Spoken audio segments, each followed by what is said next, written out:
right. Hang on. There we go. Hi there. Okay.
Hello, one and all. Glad to have you joining us for Red Barn Radio. I'm Bradford Becker.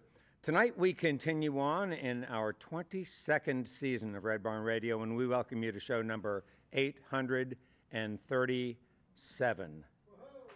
Give 837 a hand. Tonight's guest comes from a town called Ellaville, Georgia, just about an hour north of Dawson, Georgia, where Otis Redding was born, and an hour south of Macon, Georgia, a city that birthed music icon Little Richard. A couple more hours up the road from Macon is a town called Toccoa, where the lead singer of a band called the famous Flames was starting his career. That guy, whose name was James Brown, showed up in Macon in 1955 and established himself there as the godfather of soul. Out of this great city in Georgia also emerged the legendary Capricorn Studio and record label, which drew artists from Elvin Bishop to Marshall Tucker and Delbert McLinton. The arrival then of the Allman Brothers to Capricorn set in motion what many would call the Southern rock movement. Why all this talk? Why all this history, you might be asking? Well, our guest tonight takes lots of pride in this history and his own history in this region. This rich tapestry of sound created by all these different artists impacted Brent Cobb as he grew into creating music of his own. Brent has arrived at a place he likes to call Southern Eclectic, a term he feels best defines the set of story songs on Southern Star. That's Brent's newest album, which I love start to finish. Welcome to Red Barn Radio, Brent Cobb. Howdy, howdy. Glad to be here. Thank y'all for having us.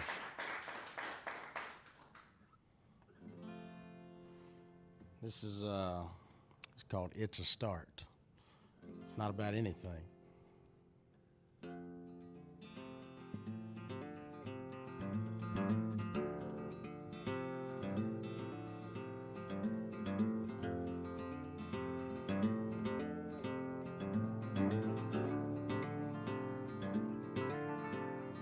Well, it's fall time down around Slaughter Creek Dirt Road. I bet the crawfish bite in a bait throat in the hole. I got my 6-string strung. This song on my heart, it ain't about a thing. By God, it's a start. And it feels so good being here with you. Just burning firewood, telling jokes we learned from old folks who've been coached with barbecue. Well, it's fall time down. There's that junkyard there somewhere in that kudzu. I bet the girl. Hold on one more time. Here we go. I'm just joking. There's that junkyard there somewhere in that kudzu.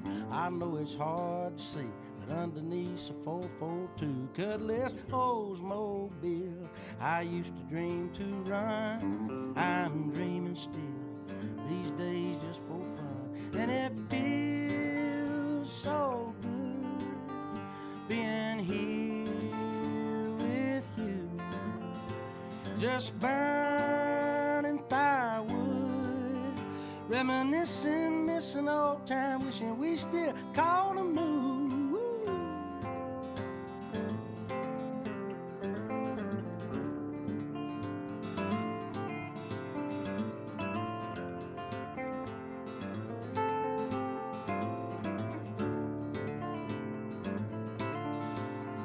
It feels so good being here with you.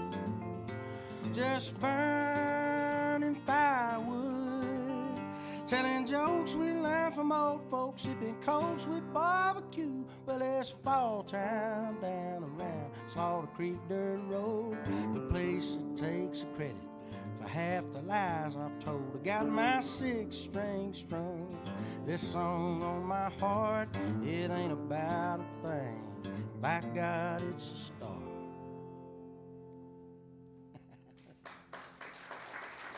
Thank you. Good evening and welcome to Red Barn Radio. Wherever in the world you're listening, welcome to Roots Music Southern Style. Thanks to WEKU, Red Barn Radio's official radio partner, NPR for Central and Eastern Kentucky. Listen online at weku.org. Red Barn Radio is supported by Visit Lex, Lexington, Kentucky's Convention and Visitors Bureau. More information on what Lexington has to offer is at visitlex.com. LexArts, Lexington, Kentucky's premier cultural development, advocacy, and fundraising organization, working for the development of a strong and vibrant arts community as a means of enhancing the quality of life in Central Kentucky. Follow Red Barn Radio on Twitter and like us on Facebook. Here's the host of Red Barn Radio to tell us more about tonight's performers. Already as a middle school kid, Brent Cobb was developing his taste for something more than the musical macaroni and cheese culture delivers to teens. On Brent's plate was Bob Seger and Hank Williams, the Rolling Stones and Townes Van Zandt, Bob Dylan and Otis Redding. When his dad handed him a guitar at age 13, it wasn't long before he was playing and singing for family and friends, eventually joining local cover bands and writing songs of his own. After stints in LA and Nashville, Brent eventually returned to his Georgia home to reconnect with both his musical and spiritual roots. To record his latest album, Southern Star, Brent drew exclusively upon Georgia musicians and also a local, albeit universally known, Macon, Georgia studio, none other than Capricorn, which only 3 years ago reopened its doors following nearly 3 decades of vacancy. I've so enjoyed listening to Brent's music. His songs are colorful and meaningful. He delivers them with the heart and soul of somebody whose feet are planted firmly in the complex and beautiful South and all that we love about it. I know how many of you have been looking forward to tonight's broadcast. Brent Cobb's with us, and he's joined on vocals and guitar by Matt McDaniel. Welcome, Brent Cobb, to Red Barn Radio. Thank you again. Yeah, I say that the South is a simply complex place to be from, and I'm proud of it for all of the reasons. Anytime that the first place I ever lived was in L.A., and I was 17, 18 when I started going out there, and I was homesick, as you could imagine, when I first landed there, and I've always depended on the light of the Southern Star to lead me back home. Folks say when you get lost out there in the woods or the wilderness, you look for the Northern Star to give you direction back home. And I always look for the Southern Star because I'm from Southwest Georgia. And, there's layers that maybe I'll explain more behind this next song, the title track to the album, Southern Star. But for now, I'll just play the song.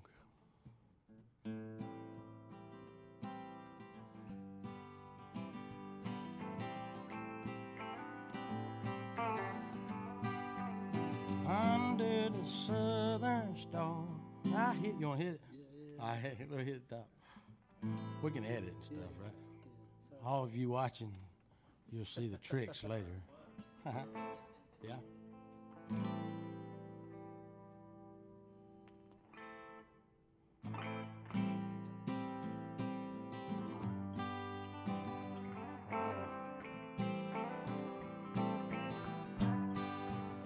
Under the Southern Star, I heal all of my scars.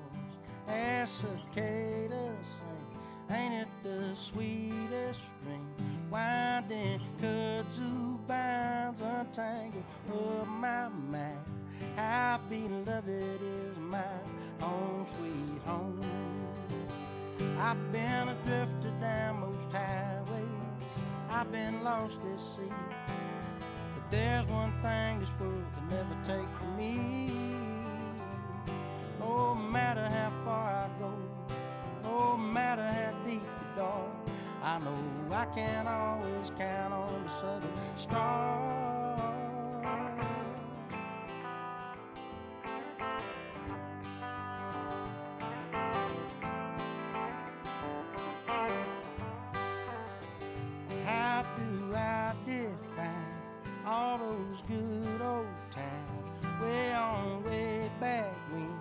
mighty and full of pain, bitter but mostly sweet, a temporary treat. Wish somebody told me so I'd have known. I've been adrift down most highways, I've been lost at sea, but there's one thing this world could never take from me.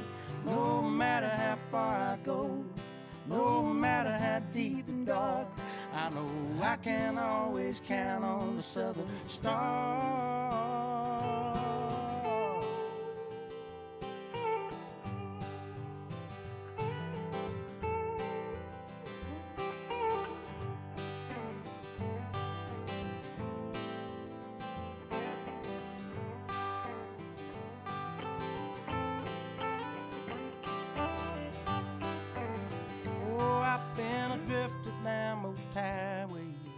I've been lost at sea, but there's one thing this world can never take from me.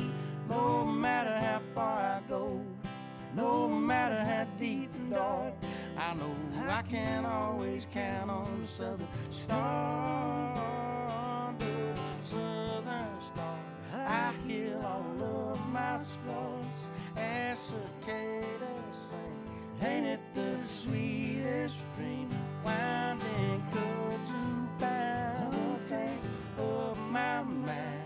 How beloved is my home, sweet home. How beloved is my home, sweet home.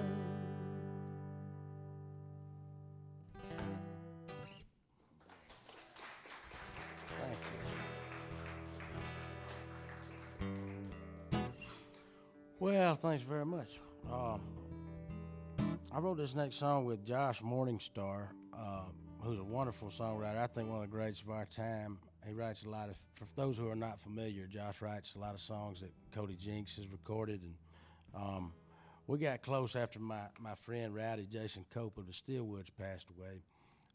Rowdy, when I went out to L.A., he was like an older brother to me, and he took me under his wing. You know, he was 8 years older and had been in L.A. He was from Black Mountain, North Carolina. And, you know, I think he was happy to see a good old Southern fella like myself show up, and I think I provided him some company as well. And but when he passed, also, yeah, this whole album is sort of, I feel like Rowdy in his life had a lot of influence on folks, whether they realize it or not, where independent country music is now. Because Rowdy was playing on those early Jamie Johnson albums and the Shooter albums and my old albums. And I always feel like even if folks, you know, if he didn't get recognized in his life as a superstar, he was, if nothing else, a Southern star. And this album is kind of about that as well. But when he passed, I know he and Josh were close, and so I hit up Josh Morningstar because I used to call Rowd on my 6-hour drives home after being on the road for a month. I'd call Rowdy and we'd talk to each other about things and relate. And I, you know, I didn't have him to call anymore, and so I got Josh's number. This is the first song we ever wrote together, and who really knows what it's about? I don't really know. Living the dream.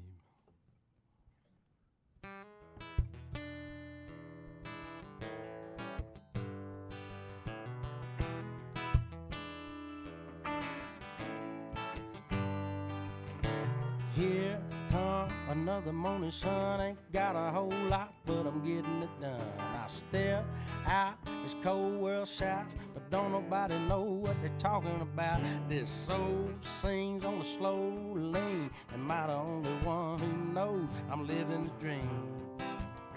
It ain't as hard as it seems. There's no phone line, so I make conversation with the warm sunshine. I'm dim lit, picking on a brand new tune with the same old licking. It's blues, pinks, a half full drink, the house and the kitchen sink. I'm living the dream. It ain't as hard as it seems. It kinda feels like this whole thing's a smoke screen. It don't owe me a doggone thing. No, I'm living the dream.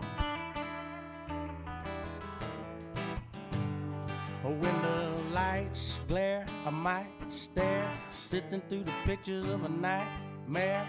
Freeze frame, see page, 5-4 tickets to a tripped out brain. Hey, third eye, the covert spy. I figured out what now, why I'm living the dream. It ain't as hard as it seems. It kinda feels like this whole thing's a smoke screen. It don't know me a doggone thing. No, I'm living the dream. We're good people, we assume good. Whatever gonna happen, gonna be what it should. And bad people, we assume bad. Whatever gonna happen ain't forever gonna last. Maybe good people and bad people are all just mother-loving people. People, hold tight, don't fight. We can all get with it on a Saturday night. Like what you say? You wanna come play? We can do it like we did way back in the day. I just living the dream. It kinda feels like this whole thing's a smoke screen. It don't owe me a doggone. Cheers.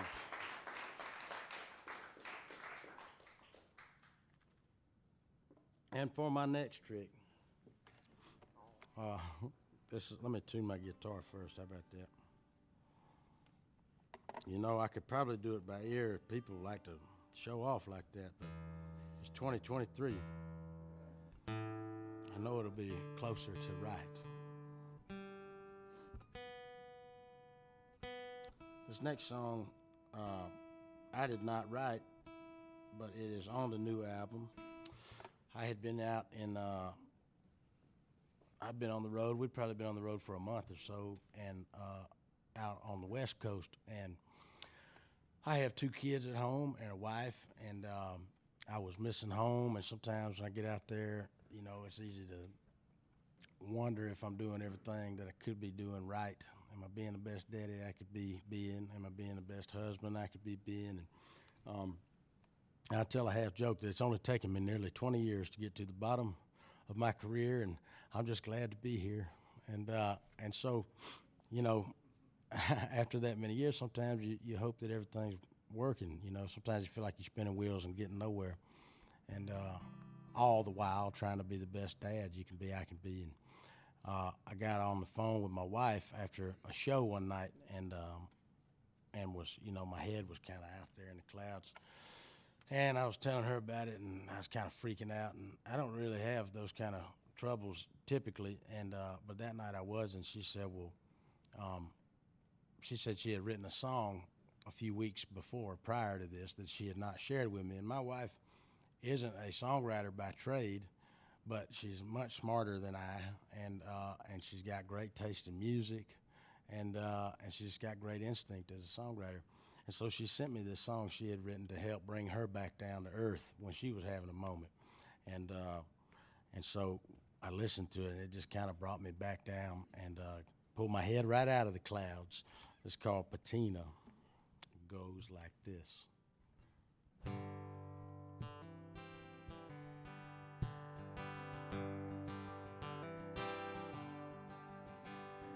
I got one hand on the wheel and one on your thigh.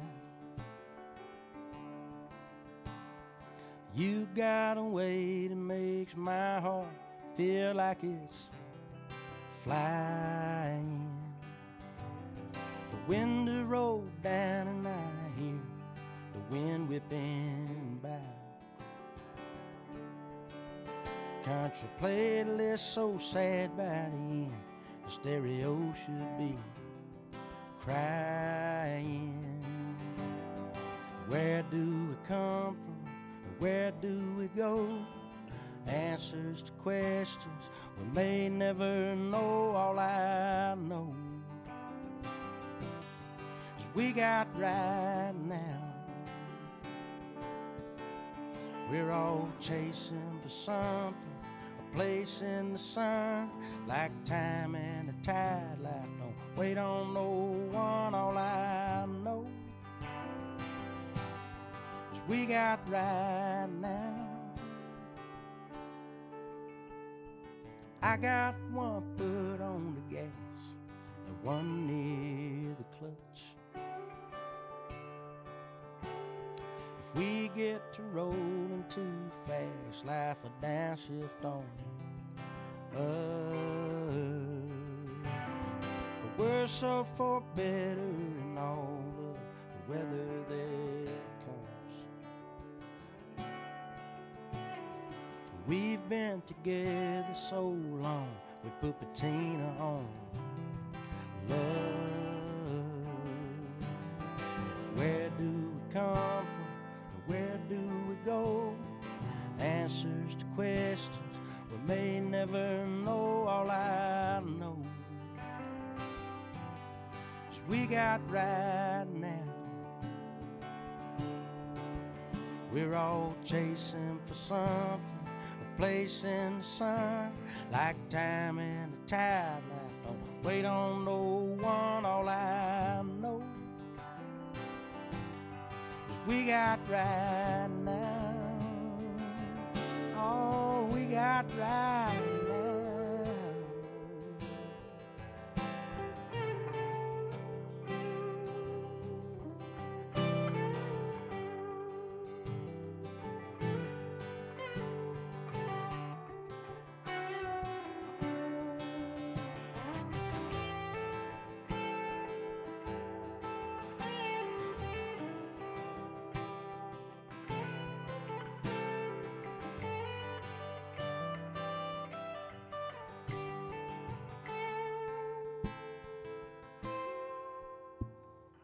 I got one hand on the wheel and one on your thigh. You got a way that makes my heart feel like it's flying.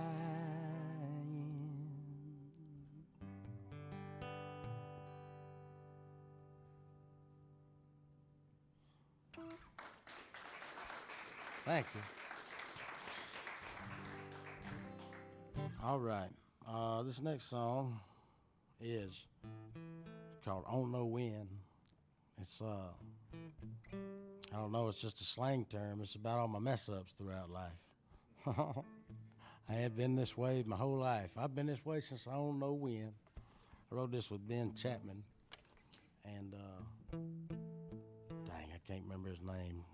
I'll tell him later.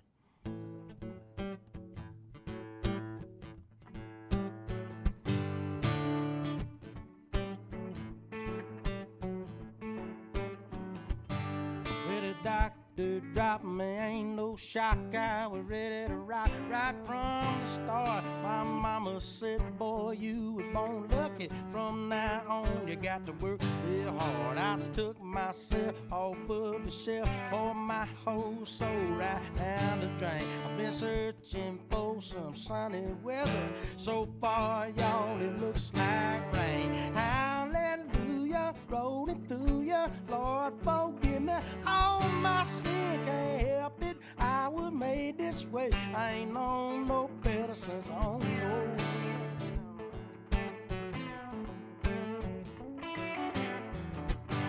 well, goodness gracious, all these faces knowing where they don't belong. I used to give 2 cents for nothing.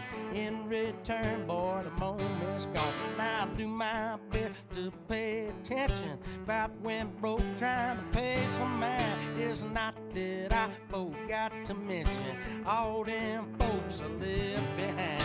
Hallelujah, rolling through you, Lord, forgive me all my sin, can't help it. I was made this way. I ain't known no better since I don't know it. Oh, no.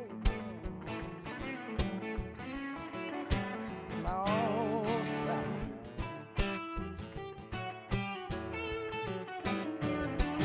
oh, hallelujah, hallelujah, hallelujah, hallelujah, hallelujah, hallelujah, oh, hallelujah,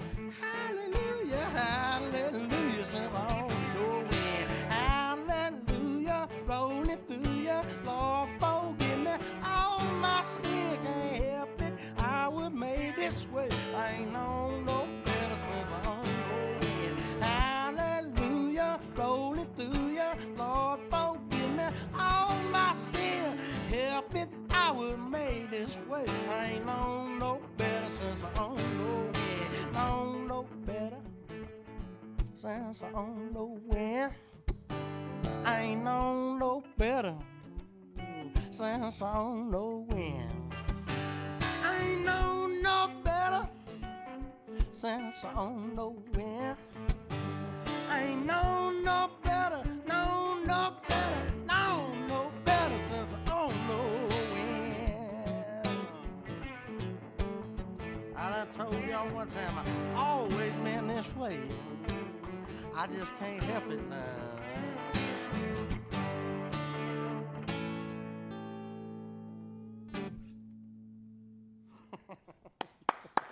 All right.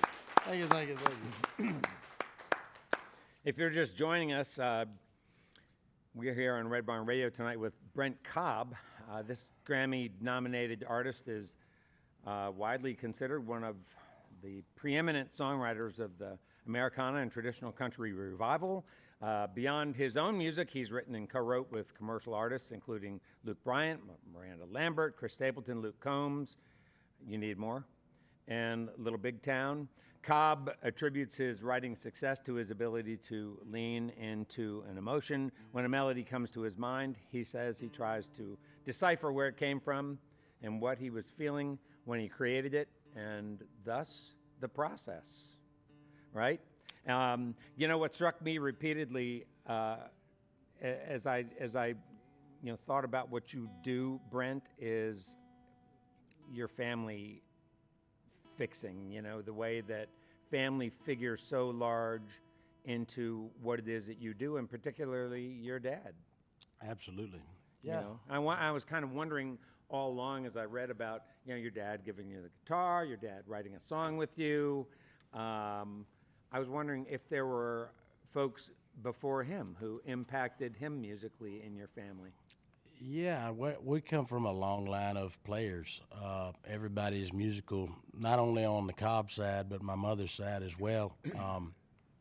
Music was just always considered as much of a trade as going to school for heating and air or, mechanics in my household.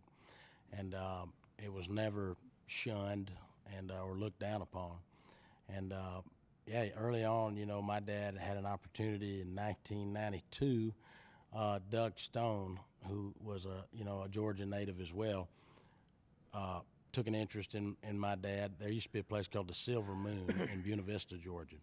And my dad and my uncle's band, Slaughter Creek Band was the name of it. They used to open all the shows like Chubby Checker and George Jones and Dottie West and Doug Stone was one of them.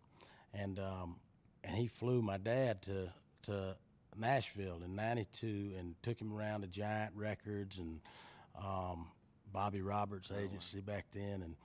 And I can remember we lived in a single wide trailer. I can remember my dad coming back from Nashville on that trip, and I could hear he and my mom talking about whether he should go on and try to tour for a living and really pursue it, or should he be gone that much, or was he going to stick around the house and keep it regional? And he decided to keep it regional so he could be around. I was 7 or so, and my sister was 3. And so yeah, it was always, I always knew that it was something that I could pursue. I didn't quite know how to pursue it, but yeah, my dad had a lot to do with my dad and my mom and everybody, on both sides. Yeah, right. And not only your two parents, but also your church and, their church. Yeah. Right? We grew up in a very small little country Baptist church. Speaking of family, Dave Cobb is a now world-renowned producer, but he is my cousin. We didn't know each other growing up, and we met at a church. His grandmother was Pentecostal preacher, and his other grandmother was Pentecostal as well, and she had passed away, my great-aunt Christine, and I was about 17, and I had to be a pallbearer in her funeral. And word got around this funeral that our distant cousin was going to be there, and that he was a big-time L.A. record producer. And so after the funeral, after the service, I was 17 and arrogant and and shameless, apparently. And I asked, we're all standing around, and I said, hey, I hear you're a record producer, you know. What have you produced? And and Dave humbly, you know, he said it, he was pretty humble about it, but now knowing him, he wasn't really. He was just good at pretending, you know. But he said, he said, I did this, I've done that, and I just did the Shooter Jennings Put the O Back in Country album. Oh. And so the year was 2005, and that was, man, when he said that album, it kind of blew my mind. That was all me and my buddies were listening to, and yeah, I again, shamelessly, my grandmother gave him a little acoustic 6-song demo of songs I had been writing. Oh, come on. And he reluctantly listened to it. His wife talked him into listening to that album on the way to the airport in Atlanta. And he called me a couple days later. I'd just gotten off work. I was working for a tree service crew. And I don't know if I can say the next part. We had just partook in some extra activities after work. And and the phone rings, the house phone rings. I was living with my folks at the time. And it was Dave. And he said, hey, this is your cousin. We met at Grandma's funeral. I listened to your demo, and I got Shooter sitting here with me, and we want to fly you to L.A. and record a record. And I was like looking at my buddy. I was on the phone, and I was mouthing like, holy, I couldn't believe it. And that's really where it all started. So it was, again, it's just always been in my family. It's the only thing I'm good at. I'm a pretty good daddy. I'm a decent husband, but I can write the hell out of a song. Yeah. So I've made a career out of it. Wow. So let's get down this sort of sequence of events for you. Started Georgia, got you through your teens, up to that point where you got some songs that did you say it was your mom, or was it your dad who was handing that off to Dave? Well, my grandmother handed that demo your grandma, off to Dave. That's even better. I love that. And then you did that original album, and that original album actually sort of was one that sort of kicked off your new life. Yeah, for sure, it kicked off the new life. That album, came out in 2006. I started going back and forth for about a year and a half to L.A. That's when I met my buddy Rowdy, and Leroy Powell and Jamie Johnson started coming out there and recording. And I started going out there, but I was reluctant to sort of make that move, but I knew I had to. In the meantime, I would go back home and play in the Mile Marker 5 cover band, and we opened a show for another fellow Georgian, Luke Bryan, and Luke, my best friend Sean Radford, who was also playing bass with us. I'm just giving so much backstory. I hope I'm not putting everybody to sleep in here. Well, go backward though. But where was Luke at in his career at this point? This was right just before his first single, that All My Friends Say song, came out. But he had wrote that Billy Currington song, Good Directions and Turnip Greens. And so he was, he was on the way up. He had a big following in Georgia, but he wasn't a, superstar yet. And we opened a sold-out show at Dingus McGee's in Americus, Georgia, worst load-in ever. And the year was probably 2006, is right when that album had come out. And my best friend, who was playing bass at the time, made it a point. Again, I could never give my own music to people. I just felt, I could brag, but I couldn't actually give them the CD. I was too like, I don't know. I guess maybe because then if they didn't like it, it wasn't my fault because I didn't want to give it to them anyway, kind of thing, And but really, I was just scared. And and so Sean gave it to him, and then he invited me to Nashville, and he tried to get me to move there, but I had to move to L.A. first because that's where the first interest came from. So I moved to L.A. for only 4 months, and there was an earthquake. It rained one time, and a dude tried to carjack me in 4 months. And so I just never dealt with that kind of stuff Really? in South Georgia. Oh, yeah, for real. Yeah. Like, you mean like gunpoint? Oh, yeah. Yeah, I was, Yeesh.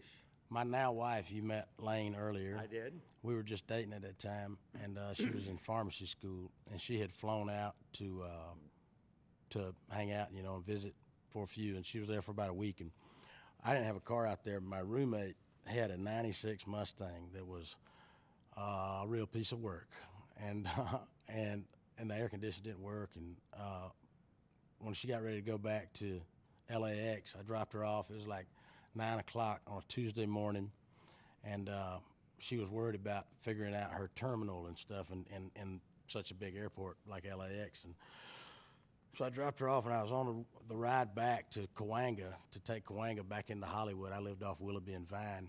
And on the way in, I passed Cahuenga, and I was saying a prayer. I was like, Lord, let Lane figure out where she needs to go. And I passed Cahuenga, and I said, darn, Lord, let me figure out where I need to be. And I turned that old car around, and I'm waiting on traffic to come through, and there's a fellow walking up the sidewalk, and he says, hey, man, are you from around here? And I think he's going to ask me directions. And so my South Georgia country self says, yeah. And, and of course, remember, the windows are already rolled down because the AC don't work. And he gets a little closer. He says, do you know where you are right now? And I said, yeah. And he says, well, check this out. I got my gun on me this morning, and you're going to get out the car and give me all your money. And I kind of froze up. I had never dealt with that before. I didn't know what to do. And I wanted to hit the gas, but I was scared if I did, the car was going to choke out, and I was going to get stuck there. So I just sat there for a second, and he said, try to drive off and see what happens. And I hit the gas. I hit it. And then I hit a red light. And I would say just go ahead and go through that. yeah. Well, there's a bunch of cars there. And so I just sat there with my head down. I was like, well, that's it. And but he didn't do anything, kept walking. And I parked the car that day on the street, and it wouldn't crank again. And for the rest of the time, I lived there for only maybe another month. And yeah, never crunk again. So that was my sign from the Lord that I needed to go back maybe to Georgia and possibly try Nashville out. You say you were praying for Lane. You still pray? Oh, sure, yeah. Yeah. What's prayer to you? I just talk like I'm talking to a friend, you know. It's like on the way here, I said, Lord, please let us get there smoothly. This is an 8-hour trip, and we only, you know, I don't know if we're going to make it. And 75 was the clearest it had ever been. And then I say, in Jesus' name, I pray, amen. And you don't much believe in coincidence? I can't, you know, even if I wasn't a religious person, there's no way that things are coincidental. There's just too much. There's too much stuff that's related. Well, you think about that scenario that you just described, and then, you know, and I read too about your, you know, the incident you had with your little boy in the car. Yeah. I mean, that just, you know, I was There's just too many stunned. things. It's not just in my life. It's just all of this that we're doing. All of us sitting right here is just, I don't know. It's I don't know what it all is. I'm glad to experience it though. You know. Yeah. Well, I wonder, you know, I wonder if you, since I referenced it, do you mind sort of recounting sort of briefly that car incident you had? Because, you know, it's like these things, like you say, they're important. They're pivotal moments in our lives when these things happen. And I do think it's important that we talk with others about them. Yeah, I think, well, for me, in which I've always been aware of the coincidences, you know, perhaps coincidences in life, and just all the little things that are relative, you know. And but on the wreck, the year was 2020, and it was a Friday in July, and my son and I, well, the night before, it's little things like this. We got T-boned. My son was a year old, and we were going through a four-way stop that I'd been going through my whole life. My parents lived right down the road, and there were some chinaberry trees that kind of, you have to almost pull out in the middle of the intersection to see if any cars are coming. And again, it was July. And so I pulled up to the stop sign and waited, and pulled out, and bam, we got hit, and I opened up the door, and I thought I was okay. I knew I'd broke my collarbone. I thought maybe my back. I didn't know yet, and Tuck wasn't making any noise, and I looked out across the field, and at first I saw the kid that had hit me. It was a young fella that was like 20 years old, and it was kind of like getting tackled unexpectedly, and you just want to tackle back, and I was ready to run across that field, but I didn't. Anyway, I called my mom and told her where I was. I was only a quarter mile down the road from their house, and then Lane called right then. But I started thinking about, all the little things, like the night before, my mom offered to keep my daughter, and so Lila would have been in the truck with us, and she'd have been on the opposite side that we got hit, and there would have been who knows what would have happened. I had to turn around and get something out of the house, and just all the little things on this rural country road that nobody travels down. What are the odds of that moment happening? And so, yeah, I don't know. I can't believe that it's all coincidental. And after the accident, I often wonder if maybe every time we could have died, we did die, and one reality gets split off. I'm getting heavy over here. Sorry, everybody. It's all right. These are just internal thoughts with Cobb, and so I don't know, man. And I'm not great at articulating it unless I'm writing a song. Yeah. So if I'm not articulating well, it's because it's not in one of these. Well, I said earlier when I was introducing you that you went back to Georgia to revisit your musical roots and your spiritual roots. For sure. And it almost seems that this incident and others like it make me feel thankful for you that you were in Georgia where you had that anchor. Absolutely. And also, I found it really interesting, that you then, it was shortly after that you took it upon yourself to delve into some different music. You delved into some gospel music from stuff that your family loved from the church. That's a neat album, and I just have to tell you this because I know you're going to appreciate it. My mother reminded me of this at Thanksgiving, of a story I recounted to her about some folks I had, some elderly singers from Appalachia who were on the program, and they were essentially church singers. Uh-huh. And I asked them, I said, well, what is the difference between a hymn and a gospel song? And and the woman said, well, in her just great Southern drawl, Appalachian Southern drawl, she says, well, a hymn is a song that comes from a hymnal, and a gospel is a song that comes from the heart. And I wow. I love that. That was like one of my very favorite moments of this program. And I just got to thinking, when I was listening to your album, I got to thinking about that a lot. Yeah, like I said, I grew up in a little country Baptist church, and I had to make a gospel album or a hymn. Maybe I should call it a hymnal album, because most of them are from the hymn. Except one, me and my wife and Mike of Mike and the Moon Pies, we wrote a song called When It's My Time that I didn't put on the set list. I would have if I'd have known we were going to have this part of the conversation. Well, you can always throw it in if you feel like it. Yeah. There's no problem with that. It's been a while. Well, the album is great, and I hope folks will listen to it. And it's a real throwback album. I mean, the sound of it sounds like a gospel album or a hymn album that might have been made 30, 40 years ago. Well, I love all the Jerry Lee Lewis country albums that he made from like 68 to 78 or 79 or so, and just that it sounds like he grew up in a very similar church that I grew up in, and that is what my church sounded like. And so I just wanted to. The closest thing, I don't know, in recent years was probably that, I say recent years, was that Alan Jackson, he put out a gospel album probably 5 years ago, which is crazy. But I had not heard anything that sounded that close to where I'm from in the church I grew up in. And that was me and Dave again. You know, I knew I had to make it with Dave. I sent him a text. I said, man, when are we going to make the gospel album? And all he replied with was, our family would be so proud. And so we got to do that. And I believe it was right before his mother passed, too. Oh, wow. And it was right before Rowdy passed as well. Huh. Hey, folks, we're here on Red Barn Radio tonight with Brent Cobb. He's on stage with Matt McDaniel, his good old buddy who he's been playing with now for about 10 years. We're going to have a lot more music and conversation with these guys, but let's get back to some music with Brent Cobb.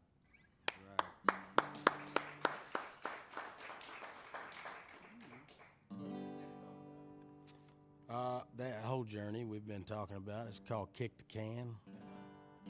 Kick the can right down the road. Oh yeah, I got to turn mine up too. I don't know if I had it up on that last one.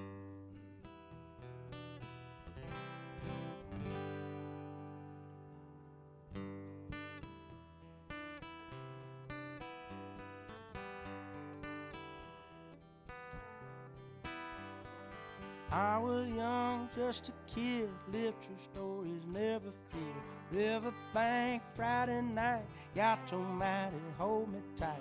Hit the law, can't be found, ride around all over town. Hit the dirt, kick the can, mess around and start up a band.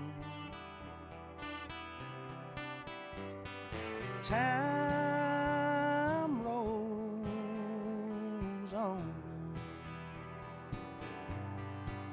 It's the same old song.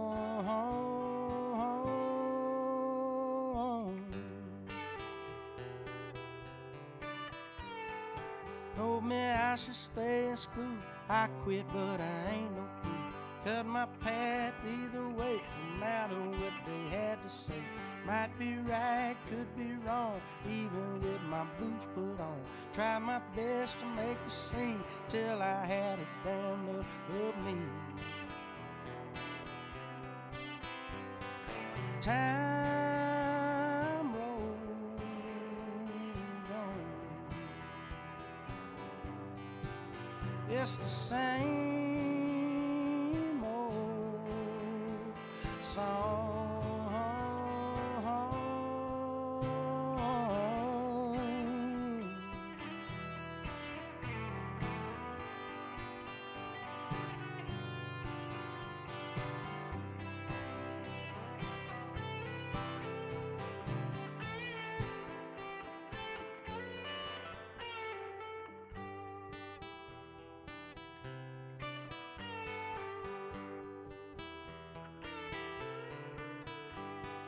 From the east to the west, had to get it off my chest. Searching never bothered me like a river to the sea. It's hard to find the ebb and flow, friends that get you high and low. God is good, God is great, sometimes I just can't hardly wait. Time rolls on. It's the same old song. With time rolls on. It's the same old song. If time rolls on, it's the same old song.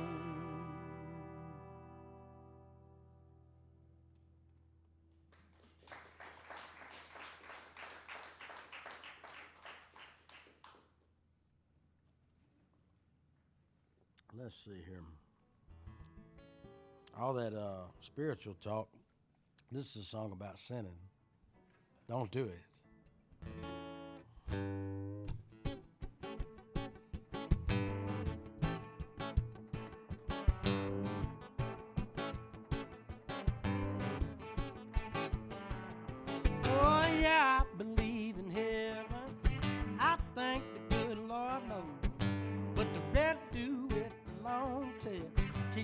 tugging at my soul. I'll roll it if you got it. I'll drink a ice cold beer. I'm a sucker for a good time. Yes, the reason I'm still here is I got some drinking, smoking, cheating left to do. I've been running with the wrong crowd. I'm neck deep in the blues. I reckon I just live forever. If only the good die young. Heaven ain't ready and the devil ain't done. I got a 1 foot in the graveyard, 1 on an old bar stool. I got a pocket full of Benjamins. Say I'm looking to act a fool. And I got some drinking, smoking, cheating left to do. I've been running with the wrong crowd. Now I'm neck deep in the blues. I reckon I just live forever. If only the good die young. Heaven ain't ready and the devil ain't done.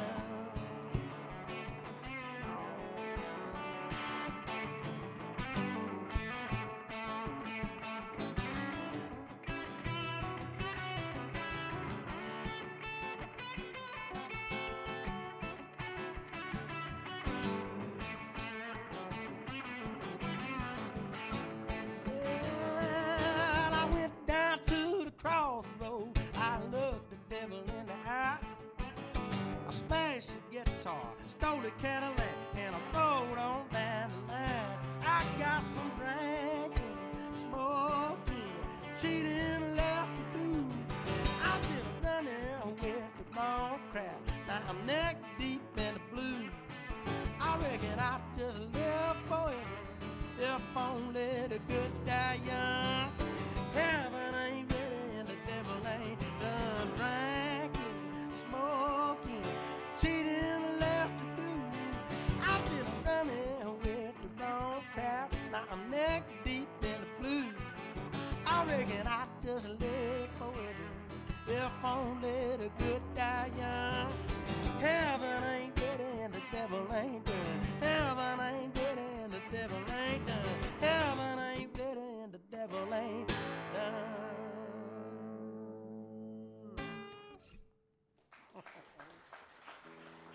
Oh, thanks. You know, you can't do right if you ain't doing wrong, you know.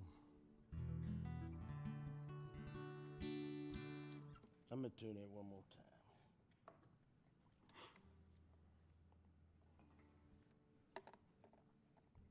This next song was another one of those that I knew I'd write this song when I first stepped foot in L.A.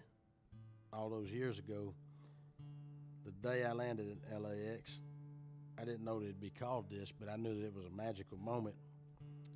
And like I had said, I started hanging out with Shooter Jennings, and Jamie Johnson was around, and Leroy Powell, and Chris Powell, and Sally J, and Dave, of course, and a whole bunch of folks. And over the years, I've been able to firsthand watch the rise of independent country music and just how far it's come. When I first started, if you weren't getting played on radio, you really couldn't get heard. And the internet was just kind of starting to happen, but especially in the country genre, people weren't online a whole lot streaming. But I've watched it over the years become what it is now, and it's amazing that you just don't have to have a major label anymore. You don't have to be on huge commercial radio. You don't have to just write songs about selling beer anymore. You can write about a little something else. And a lot of folks, when I put this song out, on the internet, they like to say, "Oh, he's just trying to ride coattails, and he's just name dropping," and that's true, but. But it's also all the people that I name are people that I know personally, and that a lot of folks don't know. Again, it sounds like I'm bragging. I'm not bragging. I'm just telling the truth. Is Coulter Wall, I took him on his first European tour. He was opening for me in 2017, and this was before people really had heard about Coulter. It was right before he blew up, and highly recommend not letting Coulter Wall open for you in an acoustic setting because it's not easy to follow. Also, there's an old video of your local Tyler Childers. You know that video that he's on stage and he does an acoustic cover of Time by Pink Floyd. It's an amazing video, got millions of views. I've seen it several times. A couple weeks ago it popped up on my feed, and I was watching it again and I said, man, that guitar behind him looks familiar. Them drums look familiar. That's my guitar, and that's my show that he opened at the Basement East in 2017. And again, I highly recommend not ever letting Tyler open for you. This is a very hard act to follow, but a lot of folks don't realize that I know all these people. It's not just me name dropping for the sake of name dropping. This is called When Country Came Back to Town.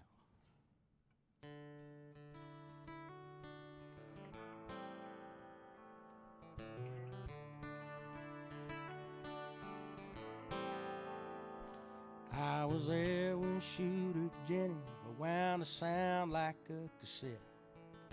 I watched Jamie Johnson cut You Can't Cash My Checks. Back then, Ratty Jason Cope was running Shine Sunset Divine, picking songs with Leroy Powell, making redneckisms rhyme. I guess now everyone knows Cousin Dave, but he's been around a while, proving simple truths in music, they just don't go out of style. It's hard to tell it when you're in it, sometimes a moment's too profound. But if I had to bet my money, that's when country came back to town. Right after that, I moved to Nashville, and most of Broadway's stars wanted to be Cody Canada, Ryan Bingham, or Hayes Carl. They seemed too cautious to commit, so they surrendered to the game. But nobody sang like Brandy Carlisle or wrote like Nikki Lane. But you couldn't deny it was lost, or how it would be found. But when Sturgill climbed high top mountain country came back to town. Beyond the pickups and the back roads, you could almost hear it play, though it was softer than a whisper through the pines. Some said it never left, some say that it got saved, some say like everything, it changes over time. Well, all I know for certain is I'm glad I was around when country came back to town. Oh, when country came back to town. As the divide grew even greater between commerce and art, folks like Miranda Lambert kept a beat inside his heart, right along with Chris and Morty and Case and Musgraves too. What took the world so long to catch on for us was nothing new. But by the time the torch was passed and the hatchet was laid down, music and roll had nearly burned to ash when country came back to town. Beyond the pickups and the back roads, you could almost hear it play, though it was softer than a whisper through the pines. Some said never lived, some say that it got saved, some say like everything it changes over time. Well, all I know for certain is I'm glad I was around when country came back to town. Oh, when country came back to town.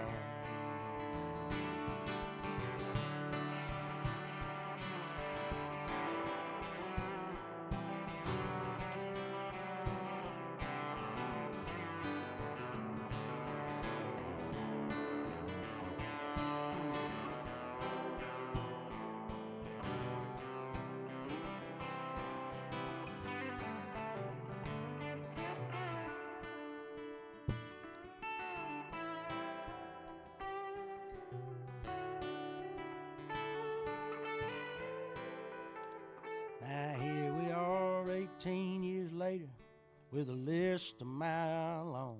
Names like Childers, Jinx, Price, and Whitey Hood, Shook, Cook, Calden, and Cone. Lord knows it's hard to name them all. Hell, right off the top of my head is Bill-Eated, Patton, Moon Pie, Turnpike, Coulter, and Crockett. And I won't be stopping, no name dropping, till history books echo the sound of all the folks who saddled up and drove country back to town.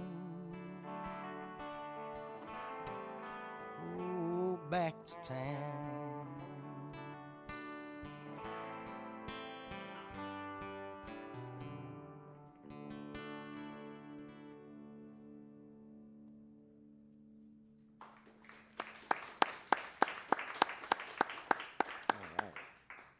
Well, we've got lots more music and conversation with Brent Cobb and Matt McDaniel, but I'd like to take a moment to tell you all about our program next week with Sugarcane Jane, otherwise known as Anthony Crawford and Savannah Lee from Loxley, Alabama. These guys have been Americana's Alabama sweethearts for over a decade. Between them, they have amassed a rich musical heritage working with such notables as Neil Young, Steve Winwood, and Dwight Yoakam. The music they make together is simple, it's direct, it's rooted in country and rock, and anchored by their sweet and soulful harmonies. This couple has got a great history in music, as I say. It's going to be a lot of fun learning more about their Gulf Coast hometown in Alabama and the range of collaborations these veteran players have undertaken over the years. Speaking of which, they are collaborating on this show. Accompanying Sugarcane Jane is Birmingham singer-songwriter Lolly Lee. She is not just a singer, she's a multi-instrumentalist, musical icon in her region, and I'm really glad to say that Lolly Lee will be playing 3 or 4 of her songs during the program as well, so it's going to be lots of fun. Don't miss our program with these 3 great artists all joining us next week on Red Barn Radio, in studio and on Red Barn Radio's live stream, 7 p.m. Eastern in North America. Now back to tonight's Red Barn Radio program. We welcome you live on our social media platforms, broadcasting from the Arts Place Performance Hall here in the city of Lexington, Kentucky. We're so glad to have Brent Cobb and Matt McDaniel here performing a pared-down set of songs from Southern Star, Brent's latest album. Welcome back, Brent Cobb. Oh, hello. Thanks again for having me. This next song is, well, it kind of adds to the layer, at least its own layer of Southern Star as an idea. So yes, Capricorn. When I first walked into Capricorn, it was unsafe to walk into. It was about 2017. It was right when Mercer, the school, had purchased it. And the walls were falling in, caving in, and me and Mike Harris, who played with me for a while, we went and walked around the old studio. Right when you walk in, you could feel the spirit, and all the history there. And then over the years, it became what it is now. They revived the whole thing. I got to play the Capricorn Revival show when they opened it back up, and Taj Mahal was on that, and Jimmy Hall, and man, it was pretty unbelievable. And then the first bit of work that I did in there was with Amy Ray of the Indigo Girls. We do this George on My Mind benefit show annually, and this was my first year doing it, but it was during COVID. So we did a live stream version of that show. It benefits underprivileged kids with music education, because it's important in rural communities like where I grew up at, to have those outlets to be creative and make music.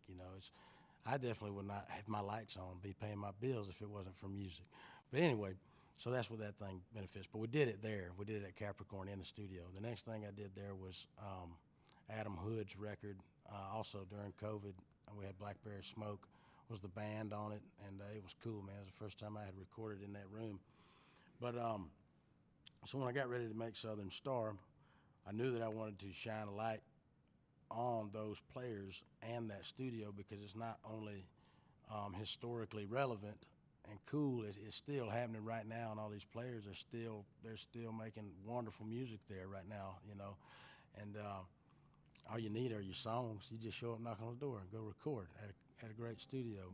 And so the last day of tracking, I had gotten the 9 songs that I knew I wanted to record. I wanted it to be a 10-song album, and I didn't know what the 10th song was.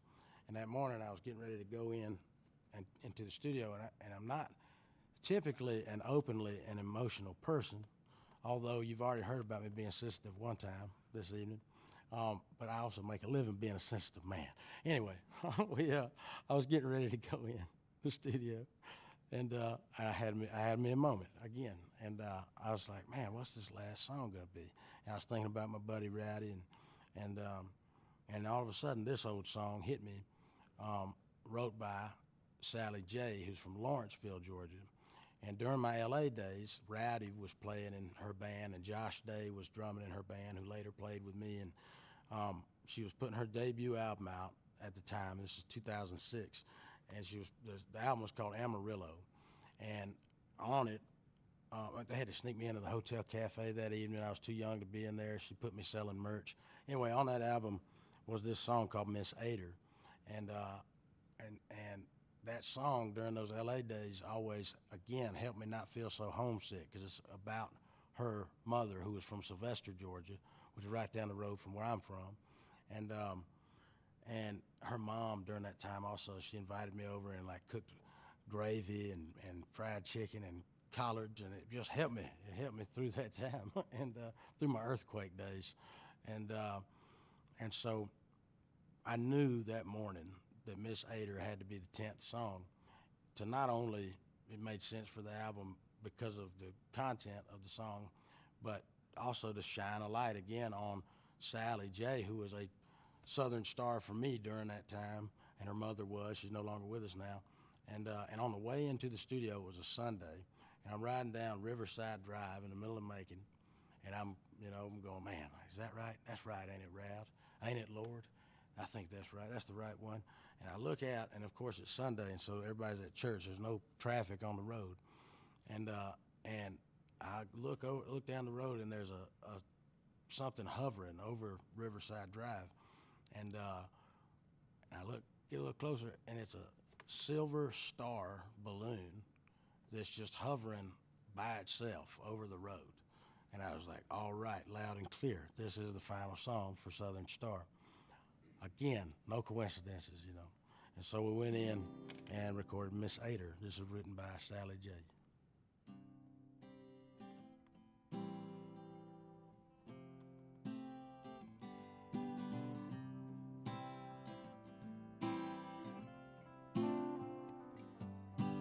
Hold on, I keep forgetting to turn my guitar up. Sorry about that. Miss Ader was a sad, sad girl. You see, your sweet mama died. It was the end of her world, and for days and days she cried. Many moons and many years ago, something left her side.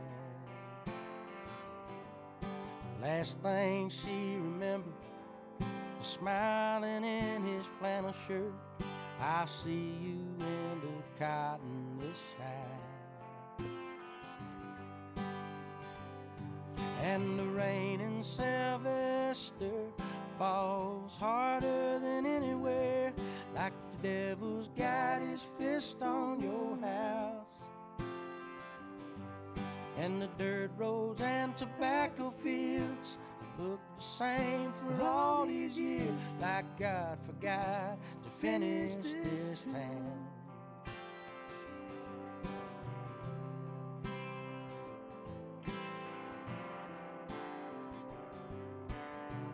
Floyd painted from morning till night, taking his breaks for cold beer. He was known as the Great White Knight, sitting in the rocking chair.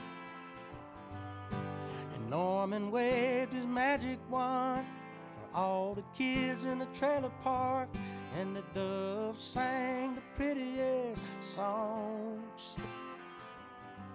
With the whiskey and the coffee, church on Sunday morning, everybody's got a way to get on. And the rain in Sylvester falls harder than anywhere, like the devil's got his fist on your house. And the dirt roads and tobacco fields have looked the same for all these years, like God forgot to finish this town. Oh, I think God forgot to finish this town.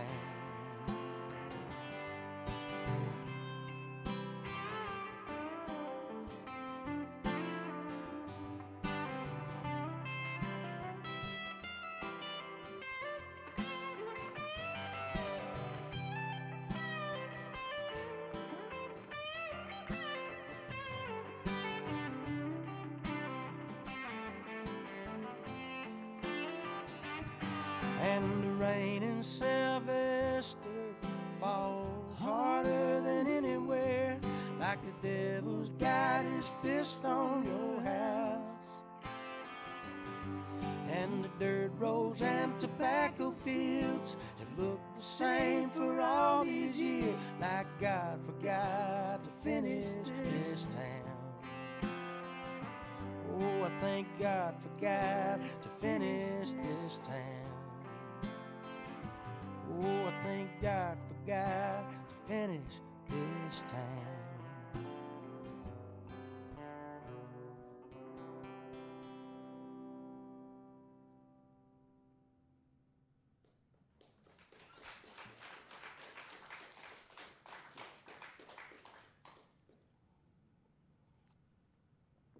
All right. This next song was that last song was the last one we recorded, but this was the last song that I wrote for the album.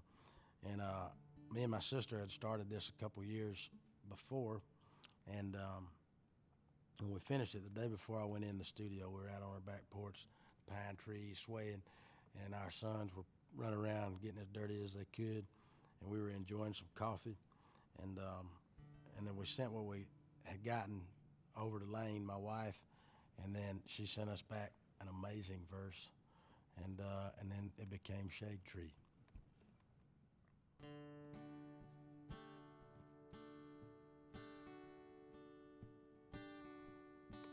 Under the shade tree,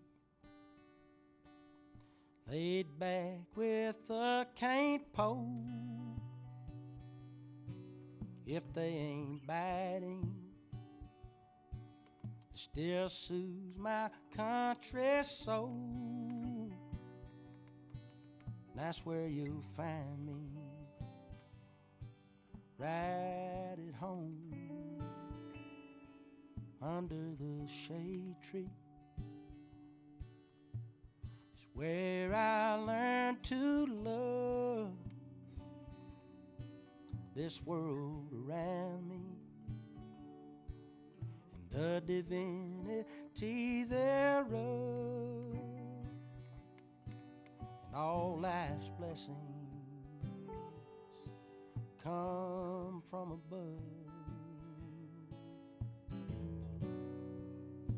And the day always runs to night. Somehow the dark finds its way back to light. And all life's mysteries will be told in time. Until then, I'll never mind. Under the shade tree, laid back with a cane pole, if they ain't biting,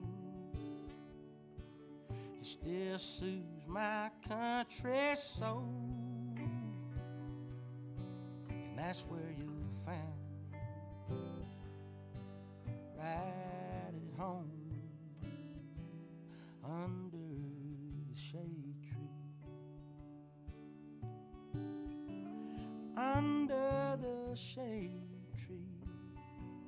Under the shade tree. Under the shade tree. Under the shade tree. Yeah, yeah, yeah, yeah, yeah, yeah. Under the shade tree.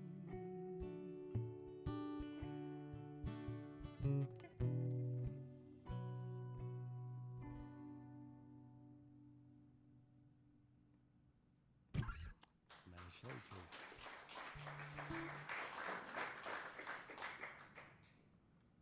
Oh man, we're gonna really shift gears here. Yeah. We gotta do some old ones too. Been just plugging the new album. I guess that's what we're supposed to do.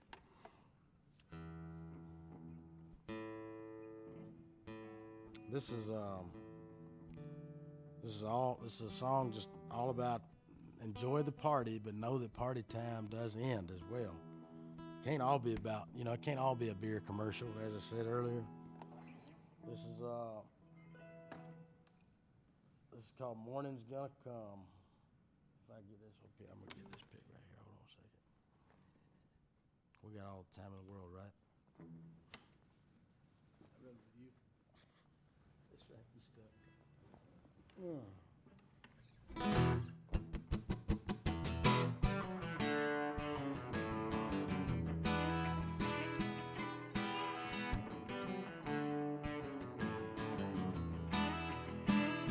Well, look at old Barefoot shuffling across the outdoor dance floor like he ain't got no sense. His new girlfriend found her a pretty good fella, I guess she's into redneck. Oh my, no lie, y'all better hold on tight. We got a lot of ice cold cheap beer flowing around here. Lord, wish we had all night.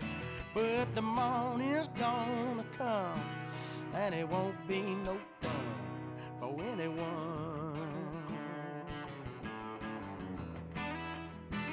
Watch out for Miss coming up to you, leaning up on you, gonna take you home tonight. She got herself a 6'5" Mack truck driver coming in hot. He loves to fight. Oh my, no lie. She put it on you in a minute in a double wide. She the princess, she queen size, is so cozy while you're in it.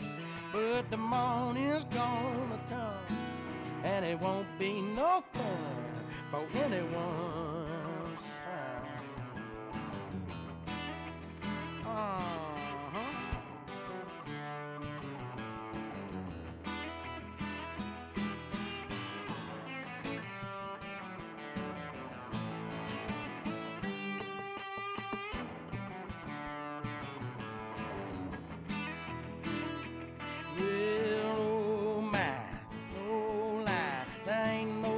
Back now, and you can't drink what you already drunk. The moonlight's gonna burn out, and the morning's gonna come, and it won't be no fun for anyone. Well, the morning's gonna come, and it won't be no fun for anyone.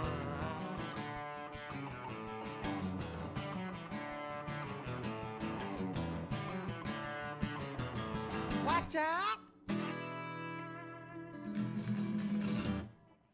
I told you we were gonna shift them gears. Hey, we're here on Red Barn Radio with Brent Cobb tonight, and it's so great to have you guys here. Having a great time. Great to be here. Yeah, I know everybody here is glad to be in the house here for this intimate set. Great. There's nothing quite like this show, is there? I'm glad to be here. I don't think there is. No, there isn't. I think you're right about that. I'm proud and intimidated. I like that. That's where I like to live. Among the many topics I did want to touch upon tonight, too many, because there's so many things we could talk about. but Rosalind Carter is one of them, and I'm glad you brought her up. It seems to me that it's not only the country lost an amazing person, not only did the South lose a person who sort of epitomized something really important about the spirit of the South, but wow, what a loss to Georgia, I imagine. Can you talk a little bit about sort of, I don't know, conversations you've had over the course of the last couple of weeks about that? Yeah, well, I always say I was born in Americus, Georgia. I grew up in Ellaville, and I was raised in Richland, and that's all 10 minutes from Plains, Georgia, which is, of course, Jimmy Carter country. And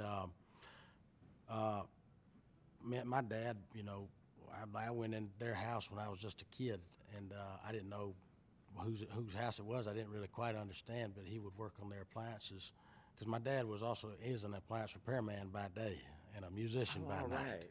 But so I grew up real close. We went to Jimmy Carter's boyhood home and school and all that for field trips growing up. My daughter actually just did that a couple weeks ago, and yeah, there really is. I don't know if maybe I just grew up in a really cool bubble, but there was a gracious spirit about Miss Rosalind and that whole area. And Plains specifically, my dad's band would play Plains Country Days is what it was called back then, and the street dance. And I remember one of those shows, we'd be running around Plains. I always wanted to grow up there because I was into Tom Sawyer and Huckleberry Finn, and it reminded me of their little town. Plains reminded me of that as a kid. And we'd be running around, and my sister was announced. My sister was going to be born. One of those shows that my dad was playing in Plains, I can remember it. And my mom told my dad to finish the show, and they'd make it to the hospital afterwards. And what's another? Jimmy and Miss Rosalind's niece, Miss Fuller, taught me English in high school, and was very supportive of me also writing music, and I was a terrible student, and Miss Fuller, we had all year, our senior year, to do a senior project on what we would be when we grew up, and it counted for it was one of them 70% of your entire grade things, and I just procrastinate. I can't help it. That's what I do. I procrastinate, and then I forget, and then I remember, and the cycle continues, and that's what I did all senior year. And finally, that last week, I shouldn't probably tell this story, kids. You shouldn't listen to this part. You should do your homework. Cover your ears out there. But I made up. You had to have all these. You had to have a career title. I said I was going to be a coffee shop rocker, and I get what I really meant. I think was a songwriter, and you had to have all these interviews made up with people, professionals that were already doing what you wanted your career to be, and I made all that stuff up. And then my product, you had to have a product by the end of it. And my product was a song. Miss Fuller, if you're watching, what you didn't realize, though, is the song that was my product I had written when I was 12 years old with Dylan Lee. And it was called Time Rolls On. And so when I performed that for Miss Rosalind and Mr. Jimmy's niece, Miss Fuller, my English teacher in my senior year, they asked if maybe I would want to perform it at our graduation, and so I did. And if it wasn't for that moment, even though I kind of snuck my way in there, I wouldn't. She encouraged me though to, she knew that I was good at something, and she didn't care. She probably knew I was being sneaky, but anyway, I don't know. I kind of went off on a tangent there, but it all makes sense to me. It all is related to one another, It is. Yeah, that's right. That's a great personal story. Thanks. Yeah, I like it. Thanks for listening. I do. I like it. I love it all. Oh, man. So the last thing I wanted to talk about was, for listeners who aspire to even make a modest living pitching songs, I wonder if you could talk through that some. It's, for all of us out here, it sometimes seems so mysterious. I mean, does Miranda Lambert get together with her people and say, I want all of you to get out of here and go find me a ballad and don't come back until you have the perfect one? Does some people probably, Miranda doesn't do like that. But I think some people do. do their producers do it? You know, who does it? Do their managers? I can't, I mean, I don't know if I should say names, but I will say this. Yeah. They have what Tell are us what called you know. pitch sheets that, I remember the first time I saw one, it feels wrong, you know, but the producers or the A&R agent or the managers or whoever, there will Okay. be a list of artists who are cutting songs. I'm telling secrets right now, man. Well, I yeah, mean, they come never, on. I mean, they have never fully Added accepted value me for our anyway, you know what I listeners. mean? I might as well tell the story. And so anyway, they send that out at the top of whatever the record cycle is of whatever artist is cutting. And it'll have the artist name, it'll have the label, and it'll have stuff like looking for songs like Paint Me a Birmingham, you know, or like it'll have notes that'll be like looking for songs that don't mention beer and tailgates and this and that. It's just real specific stuff that's just like, just sucks all the soul out of anything, you know. You just feel, for me anyway, but I always have written for myself. But yeah, that's how it works. And then you know, but for some people like Miranda, I can tell you firsthand, she is a songwriter and she loves to really dive into, she loves the craft of songs and she loves great songs and she's an encyclopedia of them, and you know, she tries to chase the muse. Yeah. But there's a bunch of folks like that as well, you know. Well, it sounds like what you're saying, though, is that's there are a lot of different ways that There's it works. the thing is- and there's that one way that you I'm not described. good at that other way. If I was good at that other way, perhaps I wouldn't be sitting here. You know, I don't know. I might be real rich somewhere else. I'm not good at that. But that is also a craft that is not the craft that I practice. Yeah, and so what about performing? Is it important as I know these are you know questions you've been asked before, but is it important that you get out there, that a songwriter is out there performing? Is that key? I think it depends on, you know, the songwriter you are. I think that no one path leads to the same place, and it doesn't really matter what I say, because the way my path went is the only path that would go that way. Yeah. You know? And it's really like, you got to just be great. If you feel like you should perform, you should go perform. If you want to be, I always say I'm a songwriter, singer. I'm not a singer-songwriter. Songwriter first, always. Mm-hmm. And so for me, I had to perform, and I perform out of necessity because I can't get a hit on the radio. So if I got a couple of hits, I might not be performing, but I also enjoy making albums. I don't necessarily like touring, but that's me. You know, it's really, you know what you're supposed to do. If you're listening out there, you know whatever that is. And I can't tell you what it isn't or what it is. And yeah. Thanks. You just stiff-armed me, man. That's not my intention, Yeah, though. I know it isn't. These are hard things. I just think you got to be persistent, Yeah. patient, and you got to know your purpose. Yeah. That's my 3 P's of success. I came up while there while were three. dabbling in psilocybin and picking up sticks one day. So tell me, what was the incentive for creating Old Buddy Records, and where'd that name come Again, from? out of necessity. It was well, I had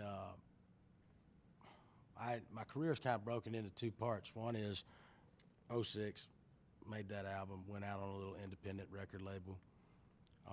Was that post Grammy nomination? That was pre-Grammy. Pre, nomination. okay, yeah. Yeah, that was 06. The Grammy thing Yeah, happened in the second half. Gotcha. Yeah. The first half was before I was a dad. And I toured for 6-7 years. Matt played with me back then. And then when my daughter was born in 2014, I stopped touring and just focused on being a writer because I didn't want to be gone. And so for those 2 years, I did that. And then I had the opportunity, me and Dave had the opportunity to work together again after 10 years. And we he asked me to be a part of the Southern Family album that he did in 2015. It was a compilation album. He asked if I would try to write a song for it. And I wrote one for myself, and then me and Miranda got together, and we co-wrote a song, first song we ever wrote together. And so that was the first time Dave and I had gotten back in the studio for the most part, as far as him recording me, not me writing with somebody that he's recording. Yeah. And it felt like home, so much so that we made Shine on Rainy Day, which became nominated for a Grammy. And it's also, where was I? I was making a point. What was your question again? I'm lost. I don't remember. Where am I? Well, yeah, Buddy, I got it. Yeah, oh, buddy, yeah. So that the was Grammy really thing where it happened. started. I negotiated my own record deal with Elektra and Dave's imprint, Low Country Sound at the time. We put out Shine on Rainy Day. They put out Providence Canyon. And we spent a couple years, doing pretty cool stuff. I was opening for Chris Stapleton for 2 or 3 years, and that was right when he finally, everybody was like, oh, wow, Chris Stapleton's really good. That's man. between 2015 and 2020. Right, somewhere exactly. in there, Yeah, it was right then. Pre-COVID. And yes, and so at the end of that little run, those 3 years, so the year now is 2018, the label head of Elektra at the time calls me up. I'm in the writing room one day, and he says, man, Brent, my heart tells me I should keep you forever, but my accountant says we should probably let you go, and because you're not selling anything. But what do you want to do? If you want to stay, I'll keep you. But if you want to go, you're free, which is unheard of. The guy was really Yeah, that seems pretty gracious. he was really cool to give me freedom like that. A lot of people would try to rope you into these sunset clauses, and you're stuck. You can't record new music and all these things. And I chose to go. And when I chose to go, this is sort of how my career goes. I'll hit a stride, and then things will just kind of we'll get to the end, and it's kind of like a cartoon when they run off the side of a cliff and they're still running a little bit, and then they fall, but then all of a sudden they catch a tree limb. That's me in my career, and so I didn't know what to do for a second, and 2019 was approaching, and so me and my old manager talked about, well, what if we just start our own label, and we had been noticing the numbers of this song called Black Creek that was on that No Place Left to Leave album from 2006, and it was getting like 1 million monthly ads on Pandora, and so we decided we would hit up that old label, that indie label in LA, and ask if we could buy those masters back because they took advantage of my young self. And I remember getting that record contract when I was 20. I was 18, and 19, 20, somewhere around there. And I spent a day with it. Me and Rowdy just sat outside one afternoon, and I went back. I was like, sure, it looks good. And signed it. Anyway, they were real nice enough, sold us those masters back for a good price. And that's what we started Old Buddy Records with. We re-released that first album. And then that album has paid for every album I've made since.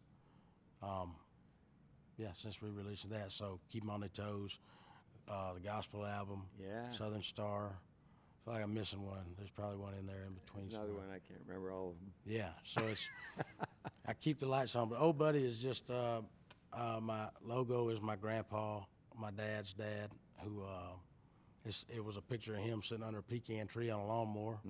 And if ever there was an Old Buddy, it was him. And so that's why I named it Old Buddy. Can you put the camera on that? Are you able to put a camera on that? Yep, that's him. There it is. That's Gene There's Cobb. Can you see who's got the? There we go. Yeah. Are you able to see that? Yeah. There we go. Yeah. That's the picture. Well, that's great. I appreciate you telling that story. I feel like I'm just putting everybody to sleep. These are man. long-winded stories. No. These are I some appreciate you being. These are some good stories. Well, thanks. Should we get back to some more music? Sure. Let's yes, do it. We got please, some Lord. more to go with Brent Cobb. This is a perfect song to do next.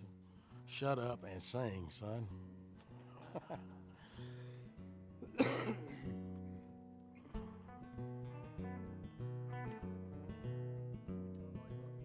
I think so. Yeah. I was told not long ago that I can't talk the way I do. Singers shouldn't share their current affairs or worldly views. Saying something off the wall just might be folks out of shape. Hard-working people spend a paycheck to show up and escape. So put a plug in what you think. Man, shut up and sing.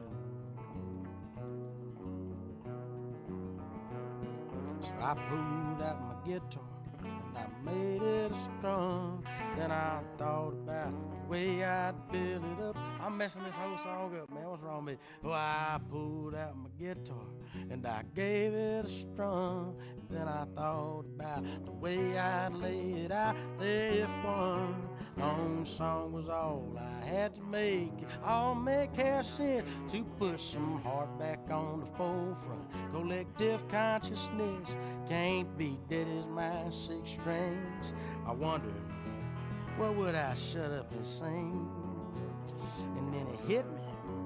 Shut up and sing, Lord, have mercy on all us earthly fools that poison in our rhetoric and bullets in our school. So I'll sing what the hell is going on around here. Let's take these blinders off our eyes, pull the cotton from our ears, till somebody says something that means something. Shut up and sing. Sometimes saying nothing says it all, and then some more. Conjecture causes bull and fuels unnecessary wars.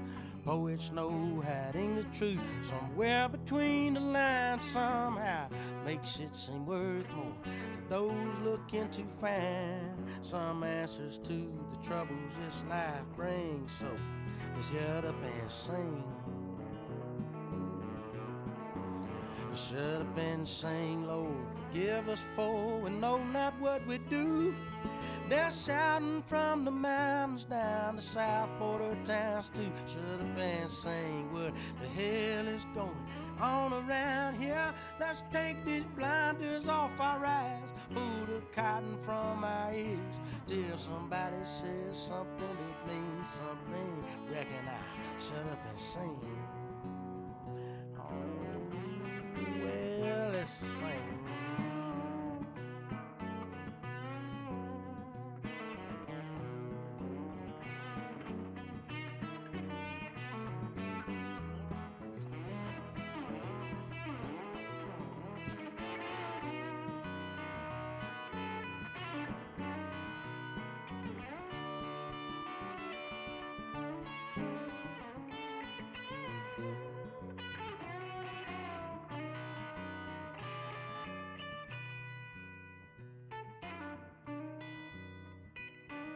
Song got ways to go in places folks had never been. From one side of the world, round and round and back again. Universal unity ain't realistic, no, but who said we can't humble for the hell of it all? You never know how true a melody might ring till you shut up and sing.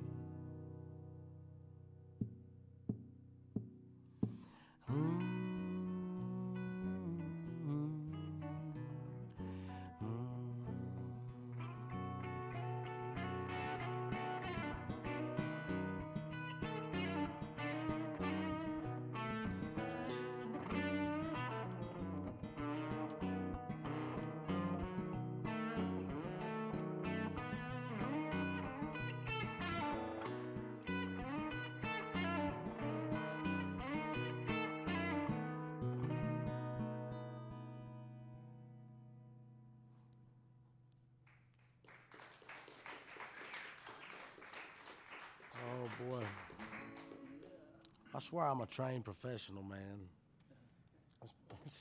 My daughter had I'm not making up excuses or anything, but my daughter had a show at the school last night, and we got on the road. I was up about 4:30 this morning, and then it was like an 8.5. Wound up taking about 9 hours or so to get here, and so my mind is a little scrambled right now, but forgive me for getting these words. I really wrote them, and typically I don't have to write them down, and I just can remember them, but tonight I'm a little scatterbrained. All right. Speaking of running them roads,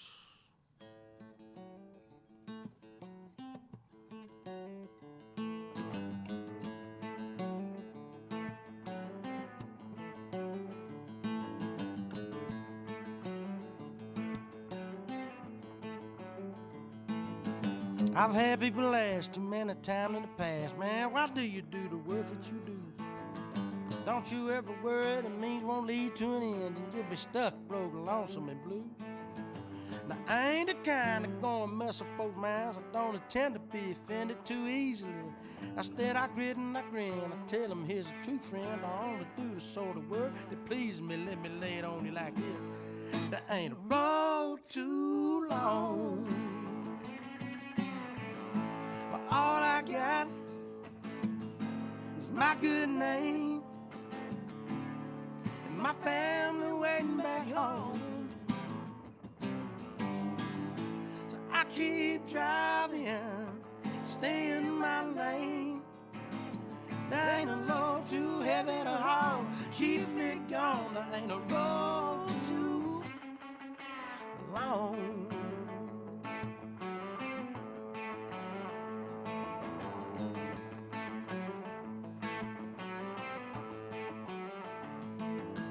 Now don't get me wrong, sometimes it's tough going on. Takes all I got to not just give it a rest. But it ain't as hard as it seems, keeping a grip on a dream. I mean, I know I'm overflowingly blessed with the support of a wife. I thank God for my life and all my lucky stars above. I try to focus on the moment and mostly good emotions like happy and gratitude and love. So listen to me. There ain't a road too long.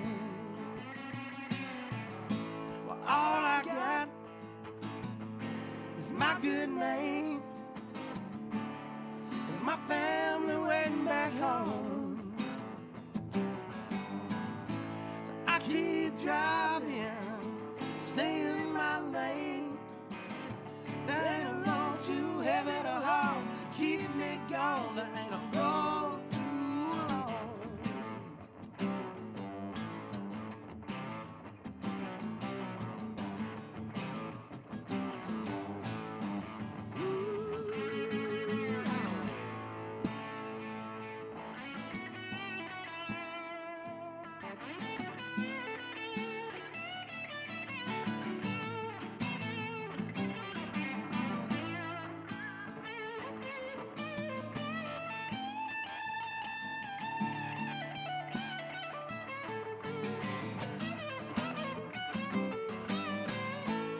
All I got is my good name and my family waiting back home. So I keep driving, stay in my lane. There ain't a load too heavy to haul, keep that going insane. Yeah, now all I got is my good name, my family waiting back home. So I keep driving, stay in my lane.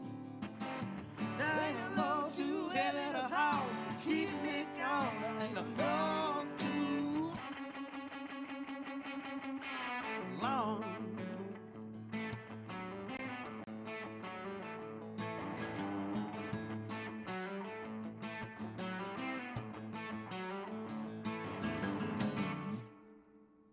Going ahead. God dog, bro. We might die up here tonight. We might die tonight. That's all right. I'd be proud to be here. What we got time for? Two more? One more? One more in this set? All right. I can't come to Kentucky and not play this next song. Your amp said it's time to quit.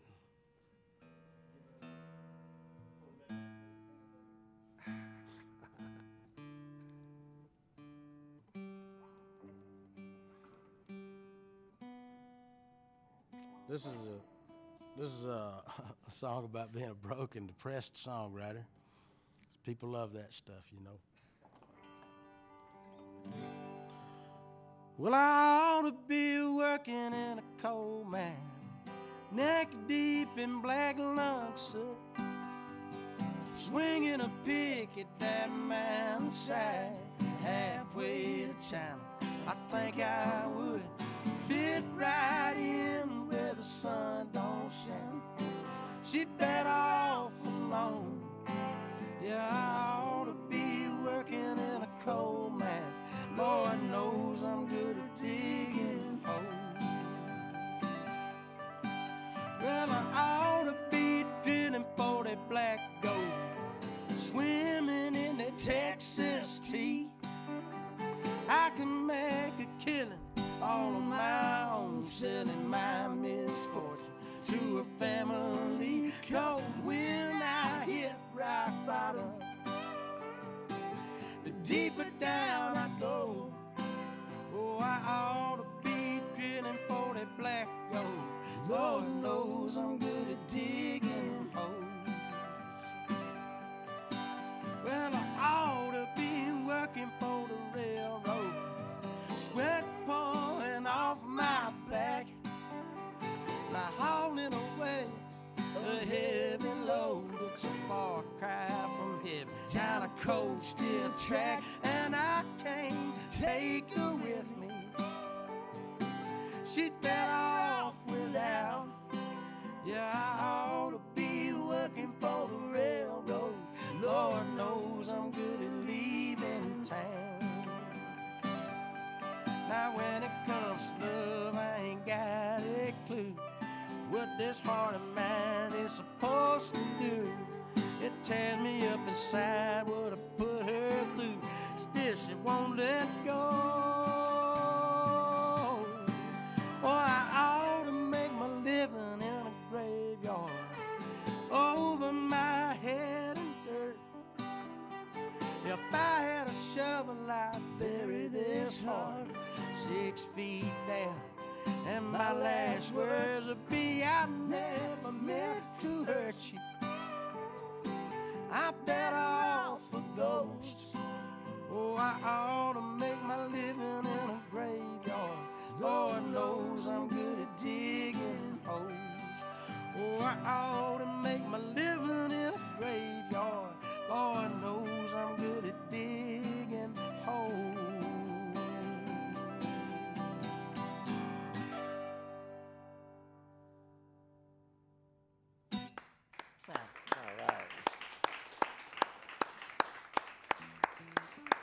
Well, there are many people to thank for our program. First, Brent Cobb and Matt McDaniel.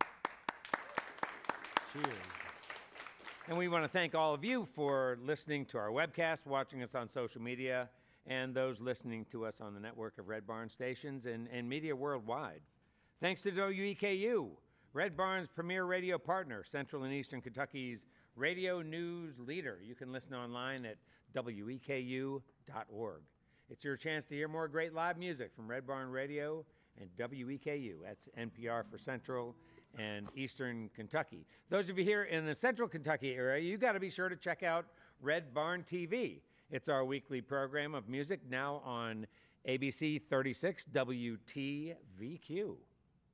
Red Barn Radio comes to you from our home, the Arts Place Performance Hall in downtown Lexington, Kentucky. Our website has updates and further information on our guests in our program. We're on the web at redbarnradio.com.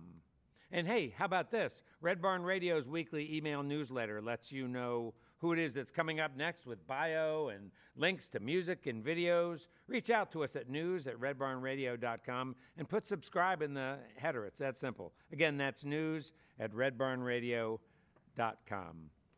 Now, before we close out this evening and be on our way, I wonder if we might bring back Brent and Matt to do one more tune? I think that sounds appropriate, yes. All right. Well, let's do it then. Thank y'all again. Thanks for bearing with us, and thanks for tuning in, all you out there in internet land. This is a song that me and my wife wrote our first outing after our second child had been born. Our first hang time was just sitting out in the backyard, and was thinking about him and what I would tell him if I was to leave this world. What would I want him to know? But this is also words that I try to live by myself. Called "Keep 'Em on Their Toes, Son."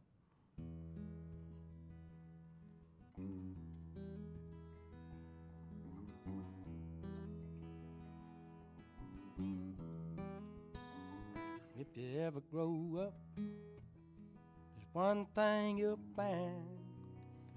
Most people that you meet are just about out their mind. Try to tell you how to live, they try to tell you how to die. They tell you don't get too low, but don't get too high. The best thing you can do is don't listen too close and walk on to your own beat and keep 'em on their toes. Keep 'em on their toes, your business out of sight. Make 'em look left if you're gonna hang a right. If the pot's hot, don't let 'em see you half. Make 'em gotta know what they wouldn't understand. The best thing you can do when the ignorance shows is walk on to your own beat and keep 'em on their toes. If you never grow up, you ought to stay that way, 'cause you can't learn what you ain't gotta change. Just listen to your heart, listen to the rain, listen to whatever it is that keeps you sane. Now I don't have to tell it, 'cause you already know. Walk on to your own beat and keep 'em on their toes. Keep 'em on their toes, your business out of sight. Make 'em look left if you're gonna hang a right.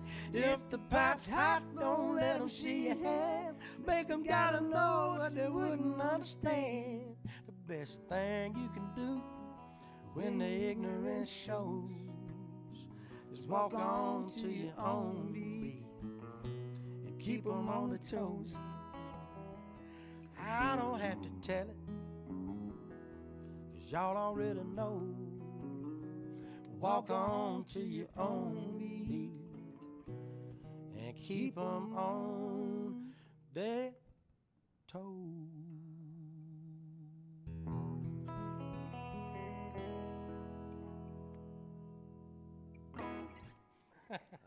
Great song. Thank y'all very much. All right. Well, that's all for our show for this week, but you can see and hear Red Barn Radio worldwide as we stream live on the web on YouTube, Facebook, and Twitch, Wednesdays, 7 p.m. Eastern in North America. You can also listen to archive performances on Patreon, Spotify, and iTunes. Hey, remember, every like, comment, share, and subscribe helps bring roots, music, Southern style to your neck of the woods. I'm Bradford Becker. We're glad you could be with us and hope you'll join us next time for another great evening of music and conversation on Red Barn Radio. Good night.